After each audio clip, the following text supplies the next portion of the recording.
Lukas, 7 kabanata. Matapos sabihin ni Jesus ang mga ito sa mga tao, pumunta siya sa bayan ng Capernaum. Doon ay may isang kapitang Romano na may aliping mahal sa kanya. May sakit ang aliping ito at nasa bingit ng kamatayan.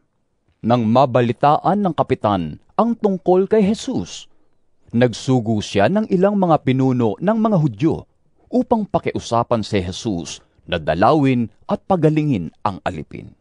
Paglapit ng mga sugo kay Jesus, taimtim silang nakiusap sa kanya at sinabi, Siya po'y karapat-dapat na pagbigyan ninyo, sapagkat mahal niya ang ating bansa. Sa katunayan nga po, ipinagpatayo niya tayo ng isang sinagoga. Sumama sa kanila si Jesus, ngunit nang malapit na siya sa bahay ay nasalubong niya ang mga kaibigan ng kapitan. Sila ay sinugo ng kapitan upang ipasabi kay Jesus ang ganito, Ginoo, huwag na po kayong mag-abala. Hindi po ako karapat-dapat na puntahan pa ninyo sa aking tahanan. Ni hindi rin po ako karapat-dapat na humarap sa inyo. Ngunit magsalita lamang po kayo at gagaling na ang aking alipin. Ako po ay nasa ilalim ng mga nakakataas sa akin at may nasasakupan naman akong mga kawal. Kapag sinabi ko sa isa, pumunta ka roon, pumupunta siya. At kapag sinabi ko naman po sa isa, halika, siya'y lumalapit. Kapag sinabi ko po sa aking alipin, gawin mo ito, ginagawa niya iyon. Namangha si Jesus nang marinig ito. Kaya't humarap siya sa napakaraming taong sumusunod sa kanya at sinabi, Kahit na sa Israel ay hindi ako nakakita ng ganito kalaking pananampalataya. Pagbalik nila sa bahay, naratnan ng mga isinugo na magaling na nga ang alipin. Pagkatapos nito, nagpunta naman si Jesus sa isang bayang tinatawag na Nain. Sumama sa kanya ang mga alagad at ang napakaraming tao. Nang malapit na siya sa pintuan ng bayan, may isang lalaking namatay na dala ng mga tao patungo sa libingan. Ito ay kaisa-isang anak na lalaki ng isang byuda. Napakaraming tao mula sa bayan ang sumama upang makipaglibing. Nahabag ang Panginoon nang kanyang makita ang ina ng namatay, kaya't sinabi niya rito, Huwag kang umiyak. Nilapitan niya at hinipo ang kabaong at tumigil ang mga may pasan nito. Sinabi niya, Binata, sinasabi ko sa iyo, bumangon ka. Bumangon ang patay at nagsalita, at siya'y ibinigay ni Jesus sa kanyang ina. Natakot ang lahat at sila'y nagpuri sa Diyos. Sabi nila, Dumating sa atin ang isang dakilang propeta. Dinalaw ng Diyos ang kanyang bayan. At kumalat sa buong Judea at sa palibot na lupain ang balitang ito tungkol sa ginawa ni Jesus. Ibinalita kay Juan ng kanyang mga alagad ang lahat ng mga pangyayaring ito. Kaya't tinawag ni Juan ang dalawa sa kanila at pinapunta sa Panginoon upang itanong kung siya na nga ang ipinangakong darating o kung maghihintay pa sila ng iba. Pagdating dooy sinabi nila kay Jesus, Pinapunta po kami dito ni Juan na tagapagbautismo upang itanong kung kayo na nga ang darating o maghihintay pa kami ng iba. Nang oras na iyon, pinagaling ni Jesus ang maraming taong may sakit, may karamdaman at sinasapian ng masasamang espiritu. Maraming mga bulag ang binigyan niya ng paningin, kaya't sinabi niya sa mga sugo ni Juan, Bumalik kayo kay Juan at sabihin ninyo sa kanya ang inyong nakita at narinig. Nakakakita ang mga bulag. Nakakalakad ang mga pilay. Gumagaling at lumilinis ang mga ketongin. Nakakarinig ang mga bingi. Muling nabubuhay ang mga patay. At ipinapangaral sa mga dukha ang magandang balita. Pinagbala ang taong hindi nag-aalinlangan sa akin. Pagkaalis ng mga sugo, nagsalita si Jesus sa mga tao tungkol kay Juan. Bakit kayo pumunta sa ilang? Ano ang ibig ninyong makita? Isang halamang tambo na inihahapay ng hangin? Ano nga ba ang inyong dinayo roon? Isang taong may magarang damit? Ang mga nagdaramit ng mamahalin at namumuhay sa karangyaan ay nasa palasyo ng mga hari. Ano nga ang inyong dinayo?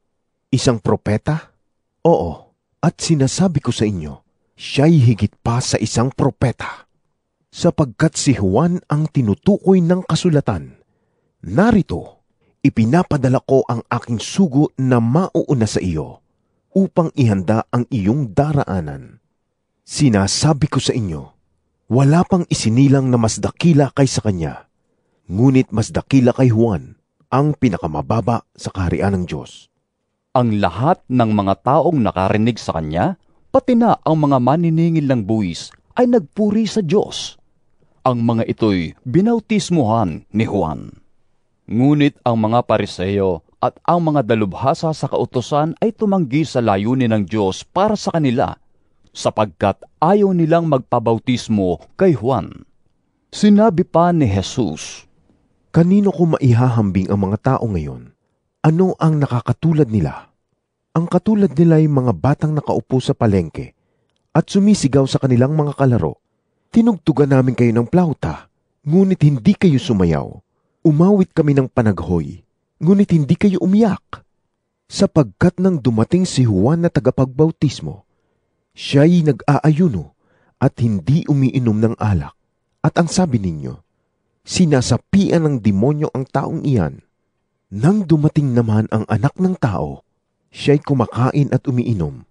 Ngunit sinasabi naman ninyo, tingnan ninyo ang taong iyan, matakaw, lasenggo, at kaibigan ng mga maniningil ng buwis at ng mga makasalanan. Ngunit ang karunungan ng Diyos ay napatutunayang tama sa pamamagitan ng mga tumatanggap nito. Inanyayahan si Jesus ng isa sa mga Pariseo upang makasalo niya. Pumunta naman siya sa bahay nito at dumulog sa hapag. Sa bayang iyon ay may isang babaeng makasalanan. Nabalitaan niyang kumakain si Jesus sa bahay ng Pariseo, kaya't nagdala siya ng pabangong nasa sisidlang alabastro. Lumapit siya sa likuran ni Jesus sa gawing paanan. Umiiyak na binasa niya ng kanyang mga luha ang mga paa ni Jesus. Pinunasan niya ng kanyang sariling buhok, hinalikan at binuhusan ng pabango ang mga paa nito. Nang ito'y makita ng Pariseyong nag-anyaya kay Jesus, nasabi nito sa sarili, Kung totoong propeta ang taong ito, dapat ay alam niya na ang babaeng humahawak sa kanyang paa ay isang makasalanan. Bilang tugon sa iniisip ni Simon, sinabi ni Jesus, Simon, may sasabihin ako sa iyo. Ano po iyon, Guro? Sagot niya, sinabi ni Jesus, May 2 taong may utang sa isang nagpapahiram ng pera. 500 salaping pilak ang inutang ng isa, at 50 salaping pilak naman ang sa ikalawa. Nang hindi sila makabayad, kapwa sila pinatawad. Ngayon, sino kaya sa kanila ang higit na magmamahal sa pinagkautangan? Sumagot si Simon, Sa palagay ko po'y ang pinatawad sa mas malaking utang.